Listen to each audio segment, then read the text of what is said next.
Hello and welcome back to Life.ev. This is episode number 46, a podcast that dives into exploring values. I'm your host, Ajit Panicker. I lead an air conditioning company, Nova, and Pure Blue, a tech startup in the air conditioning domain. Every Saturday for the past 45 weeks at 11 a.m., we watch the conversations that go beyond business growth, focusing on the values that fuel it. So let's embark on a journey to uncover our true purpose and how we can grow by enriching our lives. Welcome to Life.ev, where we explore values in life and business. And as always, I have Vivek Asrani with me. Hello, Vivek. How are you doing? Hey Ajit, I am doing well. How are you doing?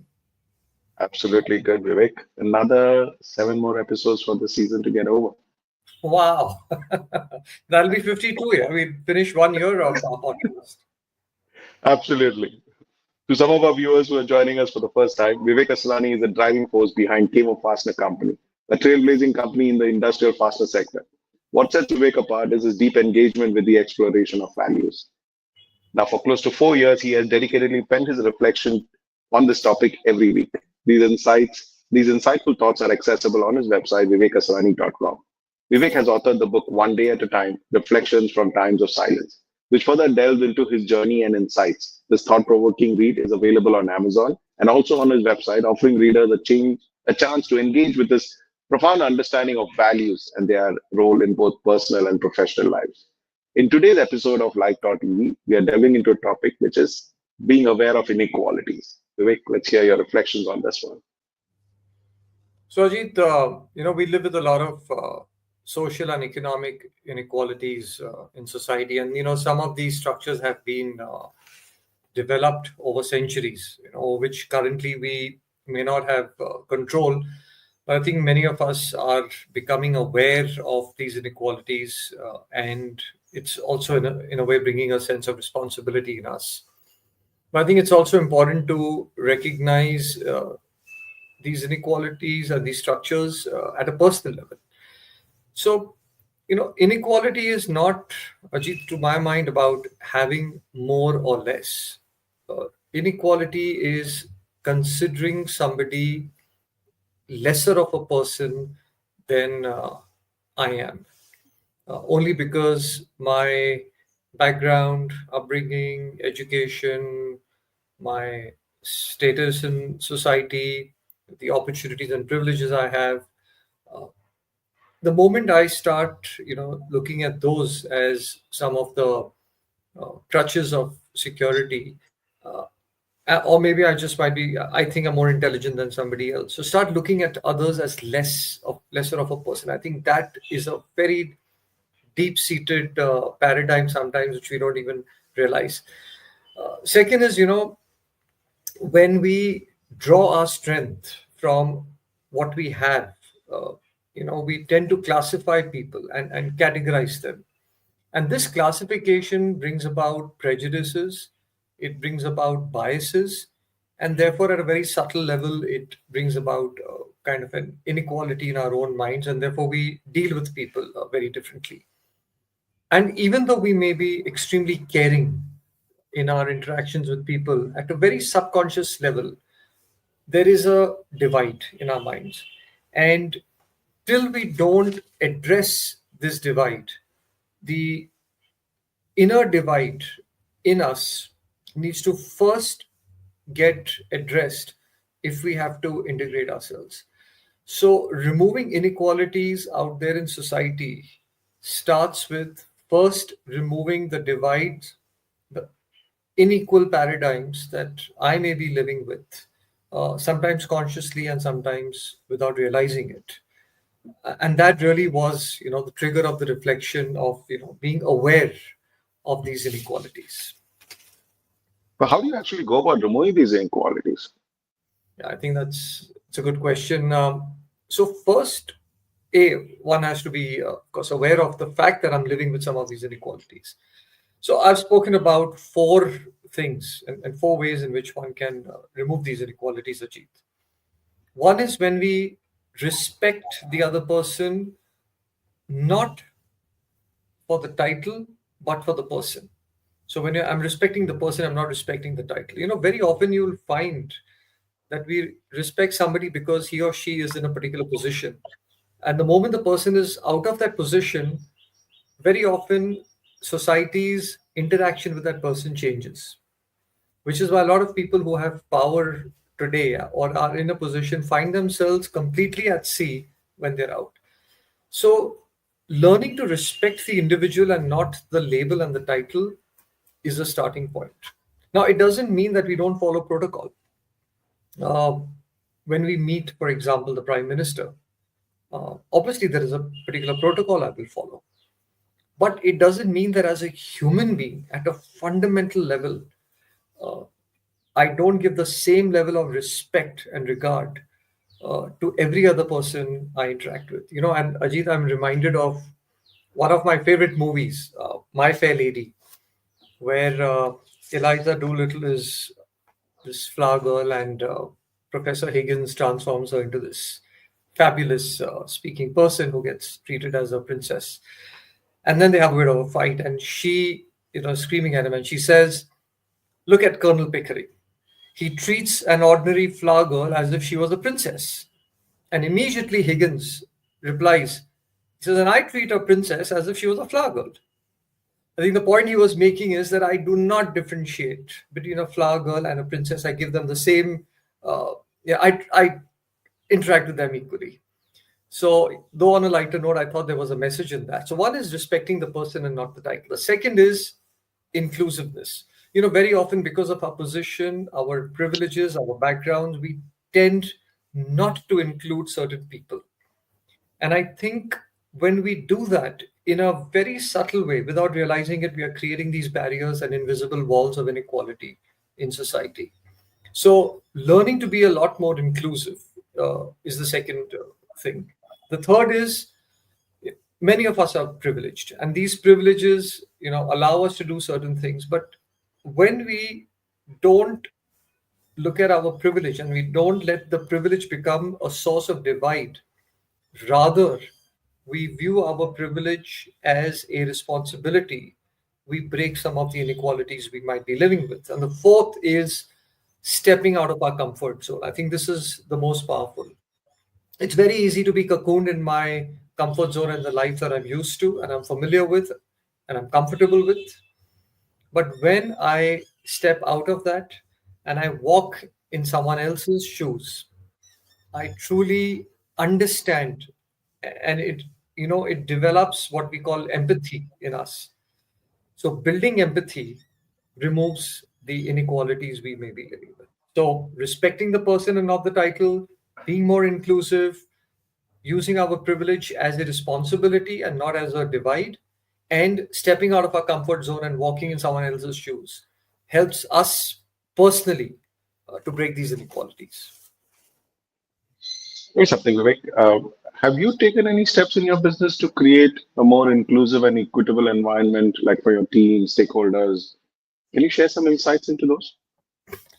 Inclusiveness, absolutely. And I remember this was a thought that came to me very early in our business. We're in the industrial stapling and nailing space. And much as I would love it, it's not very easy to attract women to be part of the frontline sales team in our business. And I was aware that this is going to be a bit of a structural issue in our business. Therefore, very consciously, most of the back end of KMO, whether it be customer service, accounts, the entire imports department, the MIS, all of them were built on the back of having women as managers and leaders. And we almost have, I think, about 40% women in the organization. And I think that balance has turned out to be very powerful and extremely beneficial for us as a company. Second is, most of our people are homegrown. And in that, one has, in a way, because you're a small organization and you start with nothing, you're forced to see the best in everyone and bring out the best from everyone. So when you're doing that, Ajit, you're really not looking at the background. I didn't even look at the educational qualifications or anything. I just looked at the simple fact that, is this person hardworking, sincere, trustworthy, and does he or she get what is needed to be done?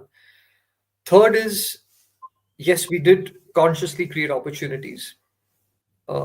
I had shared this earlier. Mahesh was working with a courier company, used to deliver parcels to our office, asked us for a job. We needed an office boy. Long story short, today Mahesh, after almost 10 or 12 years in the company, manages the entire spare parts division of more than 4,500 spare parts.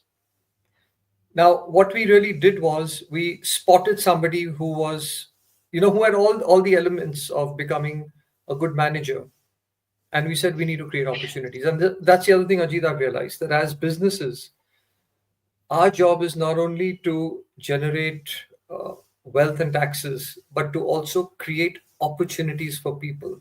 There are a lot of worthy people out there. It's not just the employment, but also the opportunities. So, these are some of the small ways in which, as a MSME, we've, been a little more inclusive and built a particular culture, I would say. In your industry, is there anything like an inequality that you have noticed, and is there something that you did about it? I mean, just like a example that you would like to share with all of us, as you know, that I noticed this and I thought that wasn't right, and this is what we did to actually remove that inequality. Um, I, I'm not sure that it was any particular inequality as such that I noticed. And, like I've always said, even in our earlier podcast, Ajit, that the only person I can get judgmental about is myself. But I'll just share with you some of the simple practices that we have, and it might, in a way, touch on this topic and give you a sense. So when our customers walk into the office, obviously we treat them really well, right? We offer them tea, we offer them something to drink, we make sure that they're comfortable.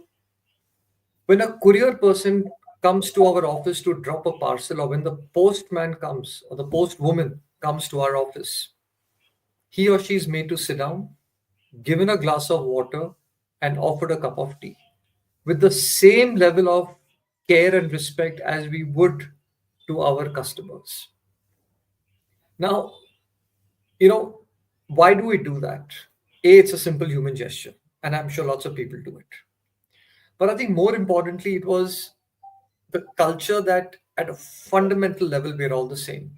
At a fundamental level, we're all worthy of the same level of respect. We may have different roles, we may have different responsibilities, some of us may have different qualifications, and therefore we're doing different types of things. But we shouldn't view people as unequal or unequal, and that inequality, just that I am superior to you, I think that is what we were breaking. And second is, the moment I start treating my customers with more respect than I do a postman, then what am I saying? I'm saying that, look, my customer is a bigger person than the postman. No, as humans, they're the same. I may spend lots more time with my customer, obviously, right? Uh, but when we instituted that practice, I think we were sending a message internally. So as a result of which, what happens is, it's remarkable, Ajit, that I've heard this while passing the office. Very often I'm hearing the customer service team talk to somebody on the other line, on the other side of the line, and it could just be a worker from a shop floor having an issue, or it could be the owner of a company. But I can see that the level of politeness is the same. And this is how something as small as this has converted to great customer care, and built a culture. When you were talking about it, the sudden thought that came across to me was, I'm very active with the trade body, which is the Yes. HVAC trade body. So Yeah. when this trade body was growing, usually the bigger guys come on board, right? So sometimes when you articulate that inequality, you have to get a little smart in that whole thing. And I'll tell you what is the issue that we were facing. The issue we were facing is, hey, let's not include all these small timers, who are less than a crore of rupees, who are, they're like a nuisance. They're like a nuisance value. And if they come on board, we will lose our focus. So the idea was, let's keep it for the big guys and but not for the smaller guys. Yeah. And our whole thought process was, listen, we built it for the trade. When we started building a trade body, we never put these things. Now your personal preferences are coming in and just moving the goalpost. So how do we actually now get everybody? Of course, one is by force saying that, listen, you got to get. The other is how do you bring the value proposition? So it's one of those funny things that we did, and it just did brilliant for us. So we said that, listen, if we have these smaller guys not in our goal, you can't control how many small guys are going to come in. That's not within your control. Anybody can be an entrepreneur in the business. There are a lot of low barrier entries, they will enter. But the problem is they can become a nuisance value for you because they're not part of it. They don't know the best practices that you do and you're not, and how you scale up. So if they're going to be part of your trade body, you're going to teach them and they are also going to get uplifted. So at least your business also is taken into account, and then there is a level playing field coming in. So there is fun in actually bringing them on board. So sometimes inequalities have to be seen from a different perspective, and moment you actually put this perspective in place, everyone kind of aligned. They said, yeah, it makes sense. We need to bring everybody on board. So there is an equitable space for all of us. And there is a larger benefit in all of us being together. It's like the same story, right? I can be living in a most expensive house, but if I'm surrounded by slums all around the place, the beauty of my house is lost. And I get that sink into my So that there's this beauty, that inequality in that whole thing. So similarly from this, comes another question, even for businesses. How can businesses contribute to reducing, these economic inequalities, especially in marginalized communities or very small businesses? Uh, they feel completely lost out, and that's an inequality that, and when we talk about inequalities, it usually narrows down to a very monologue of gender based, but there are inequalities of different kinds, and even in terms of businesses. So what are your thoughts? How could larger organizations can help these smaller organizations who I feel are not on the level playing field and are marginalized and lose out on that kills entrepreneurship. Yeah. No, so let me address that in terms of the people who work with us. I think we clearly, as organizations, whether we are big or small, need to move from looking at paying minimum wage to paying a living wage. Very often when we employ people, we say, okay, what's the minimum wage? As long as I'm above that, I'm okay. Well, yes, technically we are okay in terms of compliance. But if we really want to reduce the inequalities out there in society, we have to find it in ourselves to go that half a step extra and say that, is this really a good living wage? And not just, anchor ourselves to the minimum wage. Second is obviously we got to pay fair. Very often there are people who we know we can afford to pay more. The position can, and sometimes the person is desperate for a job and we get somebody at a lesser cost than we were even actually willing to pay. Uh, I don't know whether that saving is really being smart. We may pat ourselves and say, I was willing to pay X and actually I got this person because that person was really desperate for a job. I offered 30% less and he or she said yes. I don't know whether we've really done the right thing or the smart thing. If you ask me, the smart thing would be that, listen, what is the fair price and what is the fair wage that I'm willing to give for this, and I should, yeah. Third is we need to invest in the capacity of our people. So, we have a program, Ajit, where if somebody wants to study further, we give 50% of the tuition fee, and the balance 50% you can pay off through your loan, as a loan, through your salary over the next few years.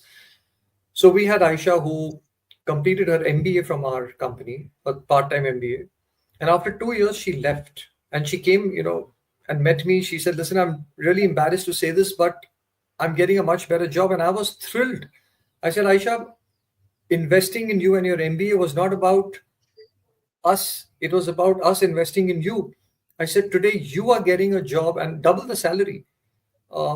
In a much bigger and a better company. She said, yeah, but I'm only getting this because I'm an MBA, and I'm only an MBA because this company supported me. I said, but that's why we exist, to invest part of our resources into capacity building. So, Ajit, when we look at our stakeholders as the purpose of our business, then we change our paradigm as to how we not only accumulate our wealth, but how we apply our wealth. And therein lies an opportunity for each one of us. We don't have to be the biggest company in India to change India. It's the millions of the MSMEs along with the big boys who collectively can do it, but we need to then play our part as well.